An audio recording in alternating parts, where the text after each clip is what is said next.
નમસ્કાર દર્શક મિત્રો, પ્લેગ્રાઉન્ડ ધ સ્પોર્ટ્સ શોમાં આપ સૌનું હાર્દિક સ્વાગત છે.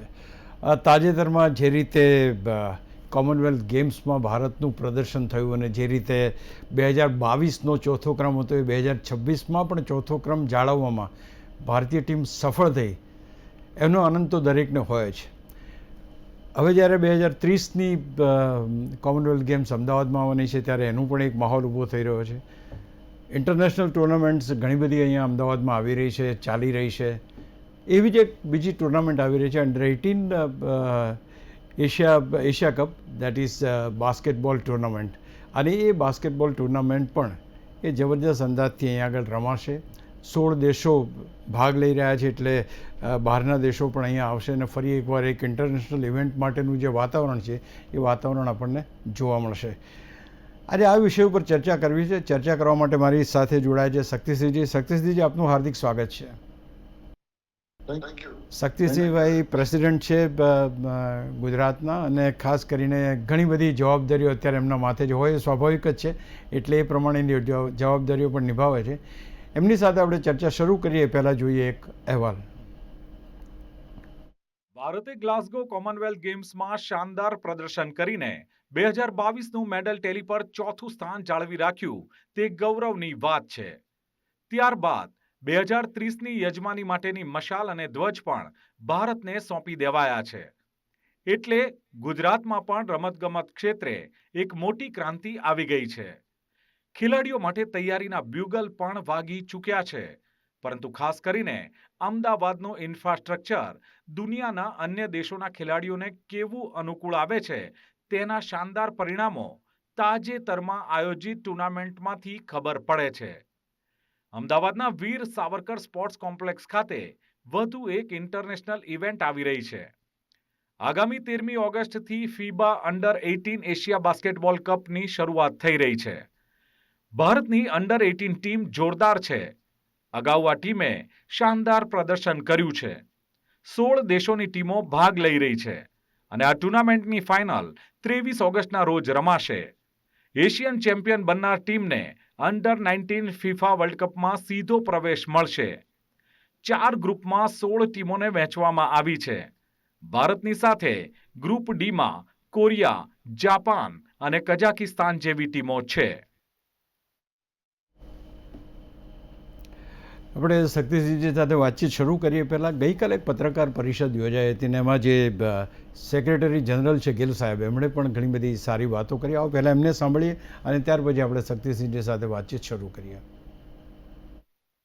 देखा जाए तो अभी इंडिया में बास्केटबॉल के इंफ्रास्ट्रक्चर में काफ़ी कुछ काम होना है. Like basketball basically indoor game है और हम यही देखेंगे कि आगे रूरल एरियाज में भी बास्केटबॉल के ज़्यादा से ज़्यादा कोर्ट बने, उन्हें सुविधाएं मिलें. उसके लिए अभी basketball federation of India professional league भी चालू करने जा रहा है, जो कि मोस्ट प्रॉब्ली जनवरी या फरवरी में 27 में चालू करेंगे. तो उसके जो एडवांटेज मिलेगा कि बास्केटबॉल के प्लेयर्स इसको अपने कैरियर के रूप में भी अपना सकेंगे. ऐसा नहीं है कि वो जॉब तक ही सीमित रहेंगे, तो उसको एक कैरियर के रूप में भी वो अपना सकेंगे. तो उसके लिए हम प्रयास बहुत कर रहे हैं. हम एकेडमीज भी खोल रहे हैं, जिसमें कि अभी बॉम्बे में, चेन्नई में और मध्य प्रदेश के ग्वालियर में ITM में हमने एकेडमी खोली है, BFI की एकेडमी वहाँ के स्कूल्स के साथ, जिसमें कि हम टैलेंट सर्च करके फ्री एजुकेशन, उनका लॉजिंग, बोर्डिंग सभी टेक केयर कर रही है basketball federation of India. Shaktisinhji, સૌથી પહેલો સવાલ, under 18 basketball Asia cup, Asia tournament આવી રહી છે. કેટલું મહત્ત્વ આ ટુર્નામેન્ટનું, ખાસ કરીને જુનિયર આપણે, એટલે મીન્સ કે અંડર 18ની જે ટીમ છે ભારતની બહુ સારી છે એમ કહી શકાય, અને તે વખતે આવી ઇન્ટરનેશનલ ટુર્નામેન્ટ અમદાવાદમાં આવે છે, ગુજરાતમાં આવે છે. કેટલું મહત્ત્વ છે આ ટુર્નામેન્ટનું ને કેટલી લોકોને આ ટુર્નામેન્ટ ગમશે? શક્તિસિંહજી.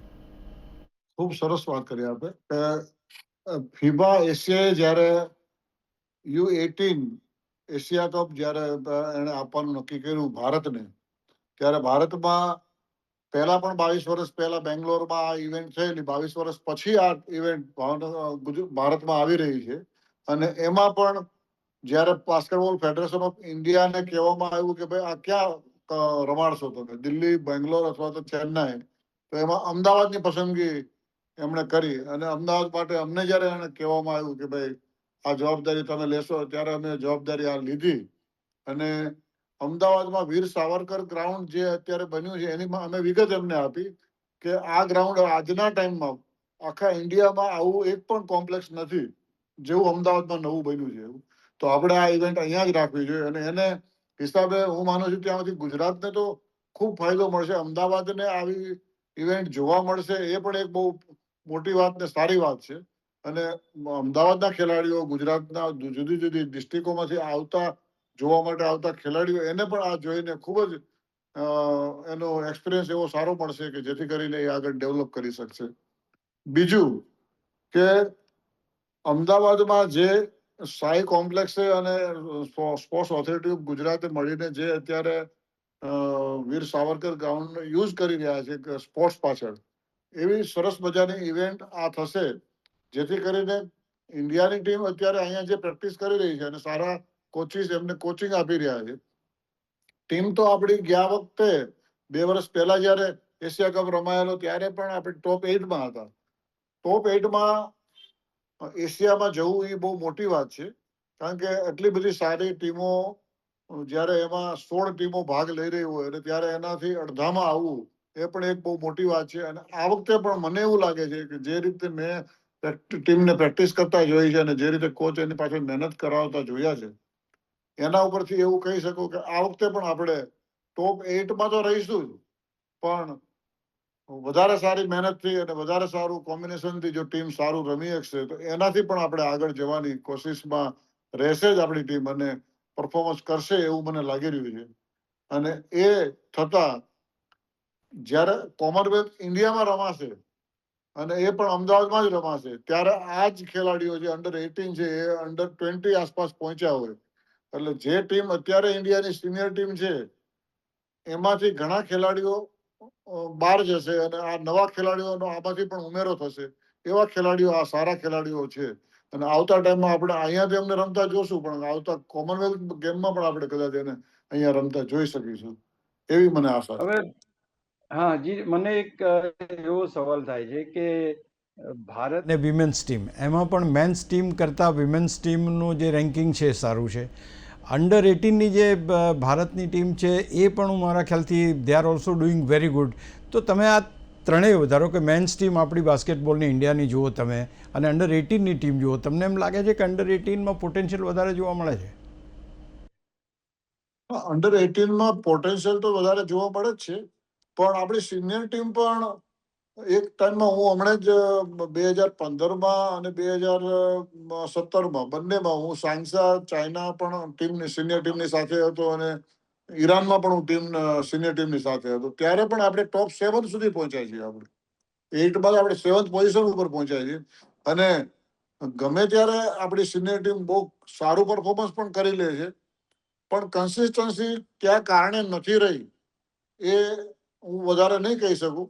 કારણ કે ટીમ એટલી મજબૂત ટીમ છે, આપણી પાસે હાઇટ સારી, આપણી પાસે મિડલ હાઇટ સારી, કારણ કે હાઇટમાં પણ આપણી પાસે 7 ફૂટ ઉપરના પણ ખેલાડીઓ છે અને 7 થી 6-7 સુધીના એવા ખેલાડીઓ પણ છે. અને આપણી પાસે જે લોઅર હાઇટ વાળા છે 6'1", 6'2" જેવા, એ પણ આપણી પાસે અત્યારે પોઈન્ટ ગાર્ડ તરીકે રમતા ખેલાડીઓ એવા આપણને મળતા હોય. ત્યારે આપણી ટીમ હંમેશા સારી જ કહી શકાય એને. પણ કોઈ પણ કોમ્બિનેશનના કોઈ પણ કારણે આપણે થોડા માટે પાછા પડીએ છીએ સિનિયર ટીમમાં. પણ મને એવું લાગે છે આગળ આપણે જે રીતે અત્યારે બાસ્કેટબોલ ફેડરેશન ઓફ ઇન્ડિયા અને ગવર્મેન્ટ બંને જે રીતે એકેડેમીમાં બનાવી રહી છે અને એની અંદર આપણા જુનિયર લેવલના ટેલેન્ટથી શોધેલા ખેલાડીઓ અને જુનિયર લેવલમાં સારા થયેલા ખેલાડીઓ આપણને મળતા રહે છે. અને એ ખેલાડીઓ જ સિનિયર ટીમમાં રમશે આગળ જતા અને વધારે સારું પરફોર્મન્સ કરી શકશે. વિમેન્સમાં પણ સેમ એવું જ છે. હમણાં હું અંડર 16માં મલેશિયા જે ટીમની સાથે ગયો હતો, એ ટીમ પણ ટોપ 8માં પહોંચી છે. એટલે આપણું ગર્લ્સનું સ્ટાન્ડર્ડ અંડર 16, અંડર 18 અને સિનિયરના ત્રણેય લેવલમાં અત્યારે ઘણું સારું થતું જાય છે. અને આવતા ટાઈમમાં મને એવું પણ લાગે છે કે જેમ આપણે 3-on-3માં મેડલ લીધો તો એમાં આમાં પણ આપણે સિનિયર લેવલમાં 5-on-5માં પણ આગળ જતા આપણે મેડલ મળી શકશે. અચ્છા, બીજી એક ખાસ અગત્યની વાત, ભારતમાં બાસ્કેટબોલ એટલું પ્રચલિત કેમ નથી? આમ જોવા જઈએ તો મોલ્સની અંદર પણ રમાય છે, બહુ જ નાની જગ્યામાં પણ રમાઈ શકાય છે. તે છતાં કેમ લોકપ્રિયતાની દ્રષ્ટિએ આપણે જોઈએ તો why people are not coming into this game? Shaktibhai. હા, એમાં હું આપને એક થોડો સુધારો કરી કે જે આપ કહો છો કેમ બાસ્કેટબોલ આટલું પ્રસિદ્ધ નથી થતું એવું, પણ અત્યારે હું માનું છું ત્યાં સુધી વોલીબોલ કે બીજી ગેમોની કરતા તે અત્યારે બાસ્કેટબોલ ધીરે ધીરે આગળ જઈ રહી છે. તો આપ જોજો, અમારી અમે જ્યારે લીગ ટુર્નામેન્ટ સ્ટાર્ટ કરશું અને લીગ ટુર્નામેન્ટ જ્યારે ફૂલ ક્રેઝમાં આવશે ત્યારે બાસ્કેટબોલ જોવું બધાને બહુ પસંદ પણ પડશે. ઇન્ડિયામાં પણ પબ્લિકને એક બાસ્કેટબોલનો ક્રેઝ 100% વધશે, કારણ કે વર્લ્ડ લેવલે પણ બાસ્કેટબોલ સેકન્ડ નંબર છે. અને આવતા ટાઈમમાં ઇન્ડિયામાં પણ જે રીતે જુદી જુદી ગેમની લીગ રમાય છે એમાં હું માનું છું ત્યાં સુધી ક્રિકેટ પછી કોઈને જો વધારે કોઈ ગેમ આકર્ષિત કરશે તો એ બાસ્કેટબોલ જ હશે. અને આવતા ટાઈમમાં જુનિયર લેવલના છોકરાઓ અને મિની લેવલના છોકરાઓ પણ આમાં જોડાય અને બાસ્કેટબોલ રમતા થાય અને એને પ્રોફેશનલી એના માઇન્ડમાં એ લેશે તો ચોક્કસ આ ગેમ આવતા ટાઈમમાં ઇન્ડિયામાં સેકન્ડ નંબરની ટીમ હશે, સેકન્ડ નંબરની ગેમ હશે એવું મારું માનવું છે. ચલો, તમારી વાત હું બિલકુલ માની લઉં છું, કારણ કે જે રીતે એનું પોટેન્શિયલ છે, જે રીતે જોવાની મજા આવે છે, અમે પણ જ્યારે રિસન્ટલી એક મેચમાં ગયા હતા તો ઇટ વોઝ એટલી બધી ઇન્ટરેસ્ટિંગ હોય છે કે ના પૂછો. પણ ખાસ કરીને હજુ ક્યાં કામ થઈ રહ્યું છે, કારણ કે ગિલ સાહેબે એમ કહ્યું કે હજુ ઘણી બધી એકેડેમીઝ બની રહી છે અને ખાસ કરીને લીગ ટુર્નામેન્ટ મીન્સ લીગ તમે રમાડવા જઈ રહ્યા છો, લીગથી કેટલો ફેર પડશે? કારણ કે હું માનું છું કે જેમ આઈપીએલ રમાય છે, સામાન્ય દુલીપ ટ્રોફીની મેચ હોય એના કરતાં આઈપીએલની મેચમાં લોકોને વધારે ઇન્ટરેસ્ટ હોય છે. તો આ જે તમે જે બાસ્કેટબોલની લીગ શરૂ કરવા જઈ રહ્યા છો, કયા લેવલના છોકરાઓ સુધી આ રમત પહોંચશે અથવા તો કયા ખેલાડીઓ એમાં ભાગ લેશે? અત્યારે આમાંથી જે લીગ અમે રમાડવા જઈ રહ્યા એ સિનિયર વિભાગની મેન અને વિમેન બંનેમાં સ્ટાર્ટ કરવા જઈ રહ્યા છીએ. અને એમાં મેન અને વિમેનમાં અંડર 18 બોયઝ પણ એમાં હશે, થોડા બોયઝ પણ હશે અને ગર્લ્સ પણ હશે. એટલે જેથી કરીને એક કોમ્પિટિશન ઊભી થશે અને કોમ્પિટિશન આખા ઇન્ડિયામાં સ્ટેટના જે હરેક સ્ટેટના પ્લેયરો છે એ મિક્સઅપ થઈને આમાં રમતા હોય લીગ ટુર્નામેન્ટોમાં, તો એ બધા જ ખેલાડીઓને એક લીગ રમવા માટેનો એક ક્રેઝ વધશે અને એની કોમ્પિટિશન વધશે. અને 100% આવતા ટાઈમમાં જેમ આઈપીએલના હિસાબે અત્યારે આપણે ક્રિકેટનું સ્તર એટલું બધું વધી ગયું છે કે આપણી એક ટીમ પહેલા લાગતી કે આપણી પાસે એક ટીમ મુશ્કેલથી બને છે ક્રિકેટની, એને બદલે અત્યારે 4-4, 5-5 ટીમ પણ બની જાય, એટલું બધું ક્રિકેટ આગળ વધી ગયું છે. તો એવી જ રીતે બાસ્કેટબોલમાં પણ અમે માનીએ છીએ કે મિનીથી લઈને અંડર 16, અંડર 18 એ એક સરસ રીતે એનું કોમ્પિટિશનમાં આવશે અને આગળ જતા એ સિનિયર ટીમમાં જઈને આ લીગ ટુર્નામેન્ટનો વધારે ફાયદો એ પણ લઈ શકશે. અંડર 18ની આપણે વાત કરીએ, કારણ કે જેમ તમે કહ્યું કે ભારતની ટીમ બહુ સારી છે. અત્યારના તબક્કે આપણે જોઈએ જે રીતે પ્રેક્ટિસ એ લોકો કરતા હશે ને તમે એમને ઓબ્ઝર્વ કરતા હશો, કેવું પોટેન્શિયલ લાગે છે? અને જે બાકીની ટીમો રમવાની છે, there are 16 teams going to play, તો આ 16 ટીમોની સામે જીત ઝીલવી અને એમના ગ્રુપમાં ભારતને તમે કેટલી મજબૂત ટીમ માનો છો? આપણી ટીમને મેં પ્રેક્ટિસ કરતા જોઈ છે. એમાં આપણી હાઇટનું કોમ્બિનેશન પણ સારું છે અને શોર્ટ હાઇટનું કોમ્બિનેશન પણ સારું છે. આપણી પાસે સારા ફોરવર્ડ ખેલાડીઓ પણ છે. ટીમ આપણો પુલ થોડો હાર્ડ છે બીજા પુલો કરતા, જે રીતે જોઈએ એમાં, પણ છતાં પણ આપણી ટીમ સારું પરફોર્મન્સ કરી હશે, કારણ કે ગયા વખતે આપણે લેબેનન જેવી ટીમને પણ હરાવી હતી જુનિયરમાં. તો આ વખતે પણ આપણી સાથેની જે ટીમો છે એમાં બે ટીમોને હાર્ડ પડે વધારે, પણ ત્રીજી ટીમને આપણે ટફ વધારે સારી રીતે કરીને એને જીતી શકીએ અને આપણે આગળ સ્ટેપ એક આગળ જઈ શકીએ એવી પોઝિશનમાં છીએ જ.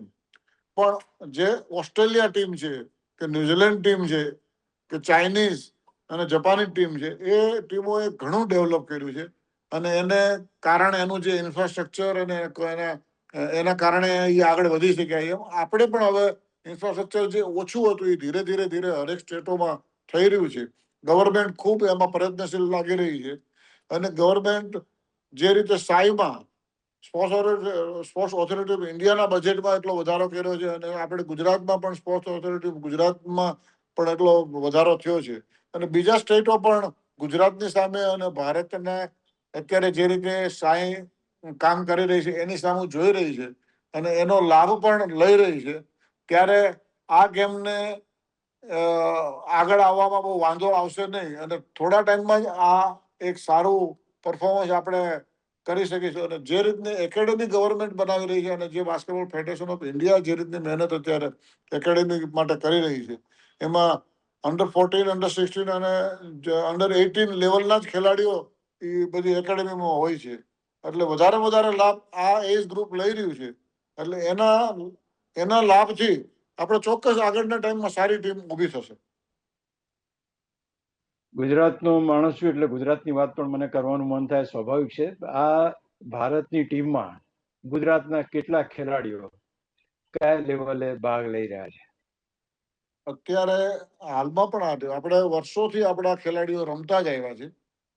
જાણે કે કિરીટ ઓઝા, એમાં હું પણ આવ્યો, મારી પછી ભગીરથ જાડેજા એ પણ સિનિયરમાં રમ્યા, હરપાલ વાઘેલા સિનિયરમાં રમ્યા, ઇન્દ્ર વિજય ગોહિલ રમ્યા, રિકિન પેથાની રમ્યા, સહજ પટેલ રમ્યા, દિશાંત શાહ રમ્યા, ઘણા ખેલાડીઓ આપણા. અને અત્યારે હાલમાં પણ હમણે કતર સામે અને લેબેનન સામે મિરંદ ઇટાલિયા પણ હતા. મિરંદ ઇટાલિયા પહેલા પણ ઇન્ટરનેશનલમાં એ સિરિયા અને લેબેનન જઈને આવ્યા છે અને અત્યારે પણ એ ફરીથી પાછા રમ્યા. અને એની જુનિયર લેવલે પણ આપણા ખેલાડી ગયા વખતે પણ હતા અને આ વખતે પણ રોનાલ્ડો હોપકિન્સ કરીને એક પ્લેયર છે, એ આપણે અત્યારે જુનિયર ટીમમાં સિલેક્ટ થયો છે, અત્યારે હાલની ટીમમાં જ. અત્યારે અમદાવાદ ખાતે એ પણ રમશે અને મિરંદ ઇટાલિયા પણ પહેલા અમદાવાદ ખાતે રમી ગયા. એટલે ટૂંકમાં બે ખેલાડીઓ જુનિયર લેવલમાં અને સિનિયર લેવલમાં બંને ટીમમાં આપણા ખેલાડી રમે છે. અને ગર્લ્સમાં પણ આપણી ટીમમાં કોઈ ને કોઈ અત્યારે પણ નેત્રા રાવત આપણી અમદાવાદની છે, એ પણ અત્યારે ઇન્ડિયન ટીમના કેમ્પમાં ત્યાં બેંગ્લોર મુકામે છે. એટલે ગુજરાતનું સ્ટાન્ડર્ડ પણ ઓલ ઇન્ડિયા લેવલે અત્યારે ઘણું સારું થતું ગયું છે. અને ગર્લ્સમાં તો આપણે 75 વર્ષનો રેકોર્ડ કર્યો કે આપણે 75th જુનિયર નેશનલમાં આપણે સિલ્વર મેડલ પણ મેળવ્યો. અને એમાં બધી જ આપણી ખેલાડીઓ હોય એવી ટીમ આપણી હતી. અને કોઈ આપણે બહારની એકેડેમી વાળી બહારની સ્ટેટની પણ પ્લેયર નહોતી, બધી જ પ્લેયરો આપણી હોય અને સિલ્વર મેડલ લીધો હોય એવું બહુ ઓછું બનતું હોય છે. અને એમાં આપણે સફળ પણ થયા છીએ. એક બીજી વાત, આ પર્ટિક્યુલર ટુર્નામેન્ટની આપણે વાત જે એશિયા ટુર્નામેન્ટ જે રમીએ છીએ એમાં, કે અહીંયાથી ધારો કે આ ટુર્નામેન્ટમાં ભારતનું પ્રદર્શન સારું હોય, બહુ સરસ વાત કરી છે કે ચેમ્પિયન બનશે તો they will be gating the direct entry in the world cup, બરાબર છે? એટલે એ પ્રકારની સ્થિતિ ભારત ક્યાં સુધી જઈ શકશે? ચાલો હું એમ વાત કરું, અંડર-18માં ભારત ક્યાં સુધી જઈ શકશે? ભારત અંડર-18માં ટોપ 8માં જવાની તો મને પૂરી આશા છે. એનાથી સારું પરફોર્મન્સ કેવું કરી શકે છે એ આપણે જોવાનું રહે છે. કારણ કે આપણો પુલમાં 2 ટીમો ટફ આવી છે વધારે. એટલે એ કેવું પરફોર્મ એની સામે આપણું થઈ રહ્યું છે અને કેવી સિચ્યુએશન મળે છે આપણને એની ઉપર અંદાજ બાંધી શકીએ. પણ હું આશા રાખું કે ઇન્ડિયા ટીમ ચોક્કસ સારું પરફોર્મન્સ કરે અને આપણે ટોપ 8માં તો રહીશું જ. અને આપણે એવી આશા થાય કે આપણે પણ વર્લ્ડ કપ કે એના ક્વોલિફાઈંગ ગ્રુપમાં પહોંચી શકીએ. અને ખાસ બીજી ગઈકાલે ગિલ સાહેબે એક સારી વાત કરી કે ઘણી બધી એકેડેમી શરૂ થઈ રહી છે, એ પણ એ ગેમને સપોર્ટ કરે છે. અને બીજું કે ગવર્મેન્ટ મશીનરી પણ એને સપોર્ટ કરે છે. તો એકેડેમીઝ જે બની રહી છે એ અને જે સપોર્ટ મળી રહ્યો છે, આ બંનેના કોમ્બિનેશનથી ભવિષ્યમાં આપણને ભારતને અને ગુજરાતને સારા ખેલાડીઓ મળવાની શક્યતાઓ કેટલી વધી જાય છે? ખૂબ જ વધી જાય. કારણ કે અત્યારે જે રીતે એકેડેમી સ્ટાર્ટ થઈ રહી છે બધી જગ્યાએ, અને central government sports authority of Gujarat અને સ્પોર્ટ્સ ઓથોરિટી ઓફ ઇન્ડિયા આપણે ગુજરાતમાં સાથે મળીને કામ અત્યારે કરે છે. એટલે ખૂબ જ સારું ઇન્ફ્રાસ્ટ્રક્ચર પણ ઊભું થઈ રહ્યું છે. સાથે સાથે એકેડેમીમાં સારા કોચ પણ લાવી રહ્યા છીએ અને સારા ખેલાડીઓ અને મેક્સિમમ ખેલાડીઓને આપણે એમાં એકેડેમીમાં પ્રવેશ આપીને એની પાસેથી સારી પ્રેક્ટિસનું કામ લઈએ છીએ. એટલે ચોક્કસ આવતા ટાઈમમાં ગુજરાતની ટીમે સારી થશે અને ઇન્ડિયા ટીમ પણ સારી થશે. બીજી એક અગત્યની વાત એ પણ કહેવાનું મન થાય કે ભાઈ જો આટલું સારું આપણે બાસ્કેટબોલ રમી શકીએ અને વિશ્વ ફલક ઉપર ક્યાંક આપણે સારું પ્રદર્શન કરીએ તો ડેફિનેટલી કોચિસ છે, તમારા જેવા જે ઇન્ચાર્જ છે, ઓફિશિયલ્સ છે, બધાને પણ એનો જે જશ મળવાનો જે સ્વાભાવિક વાત છે. પણ અત્યારની સ્થિતિમાં વિમેન્સ ટીમની આપણે વાત કરીએ, અંડર 18ની પણ વાત કરી અને ખાસ ભારતની ટીમની પણ વાત કરી. હવે બહુ જ એવો સવાલ પૂછું છું કે જે એક સામાન્ય વ્યક્તિ તરીકે તમને પૂછવાનું મને, આટલો મોટો ઇવેન્ટ તમે અમદાવાદમાં કરી રહ્યા છો, મારે જોવા માટે આવવું હોય તો હું કઈ રીતે આવી શકું? સામાન્ય માણસ તરીકે, મીડિયાના માણસ તરીકે નહીં, હું કઈ રીતે આવી શકું? ધારો કે કોઈ વ્યક્તિને જોવા આવવું છે તો શું તમે કોઈ સ્કૂલને ઇન્વાઇટ કરશો, સ્કૂલના છોકરાઓને ઇન્વાઇટ કરીને એવું કઈ કરશો કે કઈ રીતના વ્યવસ્થા કરશો? અમે ગયા વખતે પણ સ્કૂલના છોકરાઓની વ્યવસ્થા કરી હતી. સ્કૂલોમાં અમે કહેવડાવ્યું હતું કે ભાઈ તમારા બાળકોને જ્યારે લાવવા હોય ત્યારે અમને એક પહેલા જાણ કરો અને એની ક્યારે આવવાના છે એ કહો, એટલે એ પ્રમાણે એમની વ્યવસ્થા અંદર લાવવા માટેની કરશું. અને સામાન્ય પબ્લિક માટે આ વખતે આપણે ફ્રી ટિકિટિંગ પણ રાખવાના છે અને થોડું એક નાના રેટથી પણ સારી મેચોને આપણે આગળ ટિકિટિંગ પણ કરશું. અને એની જગ્યા પણ ઓટોમેટિક બંને સાઈડમાં સામે સામે જે ક્રોસમાં છે એ જગ્યાઓમાં આપણે એને બેસાડી શકાશે કે ભાઈ ટિકિટના રેટ ક્યાં નાખે છે એની ઉપરનું રહેશે.